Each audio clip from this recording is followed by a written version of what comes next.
Hey, just wanted to ask about what it's like watching on film when you guys are going over the game and you see the blocks like the one Puka threw, and it's the I think Neil had one, Gunner had one. When you see those wide receivers throwing some of those monster blocks. Yeah, those guys are killing it on the perimeter. Obviously, they get a lot of praise for catching, but what goes a lot unnoticed is the blocking that the O line does, the wide receivers do, tight ends, running backs do. So, um, to like the outside world, catching is the most important thing. But when you really look at it, like blocking is like without blocking you can't win football games. So, blocking is a huge part, and the wide receivers did great. Like on Saturday What's it or like on Friday. developing that mentality for everybody? Because as a tight end, I mean, you're going to be a part of the blocking scheme, but sometimes, wide receivers, maybe that's not what they were accustomed to coming into it. What's it like seeing that mentality develop across the board? Well, I feel like just it's kind of like who we are. We're just a violent offense, and we try to pound people. And if we get knocked down, we get right back up and we get over the next play, and we start blocking people. So, like everyone has a job, and everyone's job is equally as important as the other. Either if you're getting the ball in one play, if you're blocking, if you're snapping or throwing, everyone's job is important on the offense. And without blocking, like I said, we can't win games. Okay, next question from Jay Drew. Hey, Isaac, I got two questions for you. One, this notion of becoming more explosive on offense, getting chunk plays, how much has that been stressed this year as opposed to maybe last year? I feel like it was stressed equally as um, last year it is this year. I mean, we believe we have an explosive offense and a lot of guys we can rely on to make plays. So um, it really hasn't changed much. The overall feel thing, if it's not broke, don't fix it. I feel like we're saying so. Last year we had a good offense, and so we're basically keeping the same mentality into this year. And then your deal you signed with Encore, what has come of that? What companies did they hook you up with, and what's been your experience with Encore, and how did that relationship get started? Encore's been really cool. I like Kevin, and he's a really good Kevin Tross. He's a great guy, and they're all really good guys over there, and they help out multiple guys on the team. And so between Ohana X is a great company, and Encore, there's a lot of good deals being made. I just I think they DM'd me, so I like responded, and then they were really cool. We went to dinner with Kevin and with my fiance Lexi, and then we just like had a good time. So I just decided to sign with them, and they've been really cool.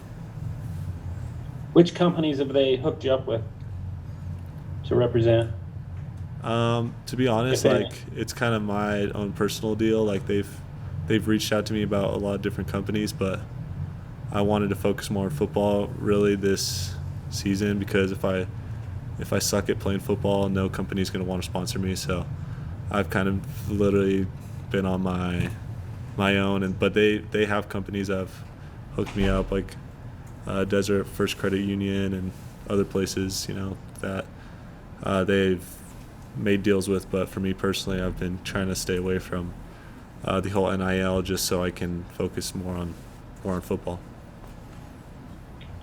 Thanks, Isaac. Let's go with Jake next, and then Jared Lloyd.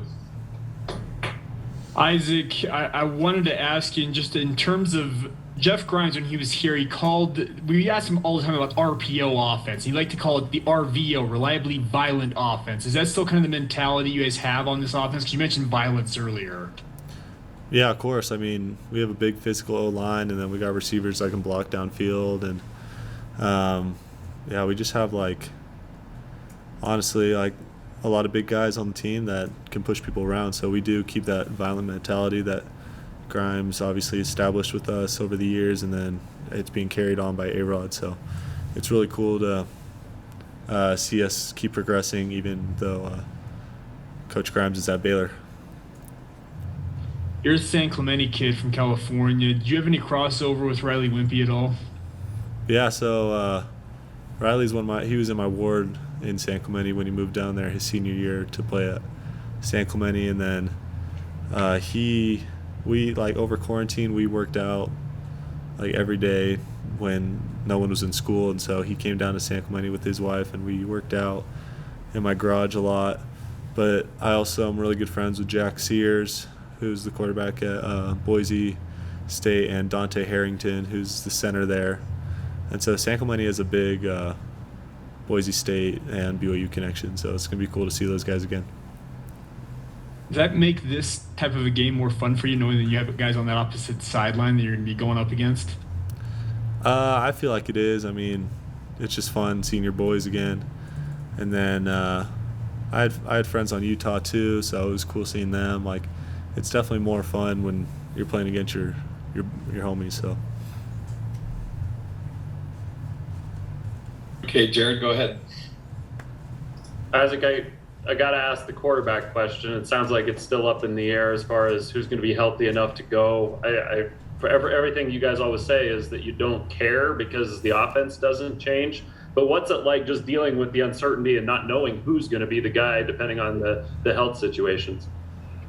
Well, I have faith in any one of those quarterbacks, whether it's Jacob or Baylor or Jaron. If whichever one's healthy, I know they're going to play great, and we got their backs, and we'll be ready to help them. So I'm not overly worried, and I know the team isn't. So we're just excited for whoever gets the opportunity to, and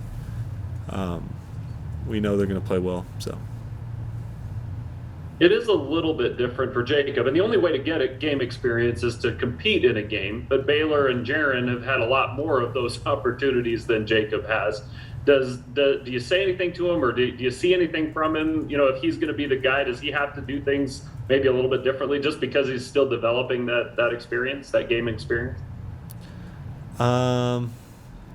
Honestly, like, I feel like we have faith in Jacob just as much as we do Jaron and Baylor. I mean, those three quarterbacks are great quarterbacks, and they're going to play great no matter who plays. So we'll help them out. We'll make plays for them. The O-line will keep blocking for them. The wide receivers will make plays. The tight ends will block and make plays. So the running backs obviously will make plays. And so whoever's in there will help out and we'll support. Great, thanks. Isaac, I think that's all we have for you today. Appreciate you joining us. Cool, thanks.